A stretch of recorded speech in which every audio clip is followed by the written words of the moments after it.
Hello everyone, this is Mrs. Carroll here. We're going to continue our lessons in structures of life, and we're going to learn tonight about mini sprouters and also hydroponics. We're going to create a mini sprouter to see if we can use hydroponics to help a bean grow. How can a seed grow without soil? That is our question. Let's try hydroponics. That is growing plants in water and without soil. And remember, we've learned that a plant reproduces and it has a seed that will go and germinate in the ground and eventually grow roots and a stem and turn into a seedling. So we're going to try to do that without using soil. Let's investigate using some basic materials. You will need bean seeds, plastic bag or container, paper towels or coffee filter, either one is fine, water, and some patience. Of course, it takes some things a while to grow. So let's take a look. Mrs. Carroll has a collection of seeds / beans here, and we're going to use a couple different types: corn, a bush bean, black-eyed pea, sunflower seed, and a lima bean. Okay, and you can use other types of beans or seeds. And what we're going to do is we're going to take a container, and you can get a container from your parents. You can also get the seeds from your parents.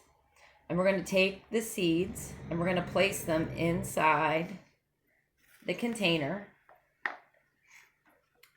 and put them on top of the paper towel, or you could use a coffee filter. Then we're going to pour just a little bit of water on top, just enough to dampen them and hydrate the seeds. Okay. And once you've done that, actually I'm going to just a little bit more, almost to where you're covering them just a little bit.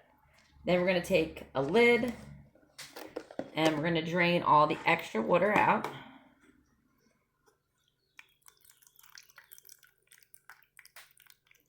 And this is how we're creating our mini sprouter. All right. So we have all the extra water out. We'll put it back down. And there you go. You have your seeds in there. I'm going to move him back down.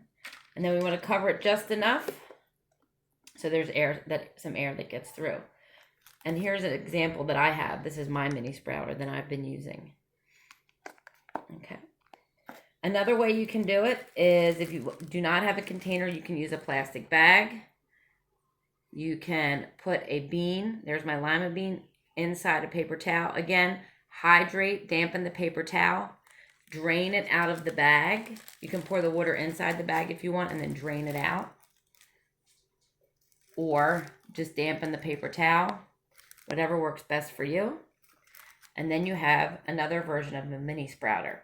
Both of these, you need to make sure that they are close to a window that has sunlight coming through, or on a windowsill.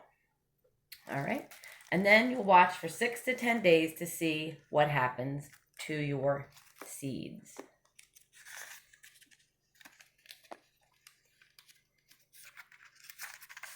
Now that you've made your own mini sprouter, you need to observe the changes in your bean each day. This is important. This is what scientists do. Record your changes each day by drawing a picture or writing a description of what you see. You can share that information with your teacher or your parents. Some questions to think about while you are creating your mini sprouter and while you are observing the changes in your bean are: did your mini sprouter work? How many days did it take for your beans to sprout? And if your bean didn't sprout, what do you think happened? Why may it have not worked? Also remember that when you do have a sprout and you do have a seedling, you can continue to place it in a cup with water. And if you can, ask your parents for some nutrients, which would be some plant food, to place in there. And you can continue to watch it grow until you would like to move it to soil, or see if it continues to grow in the water and will eventually reproduce. Good luck with your investigation. And remember, the more you know, the more you grow. Great job.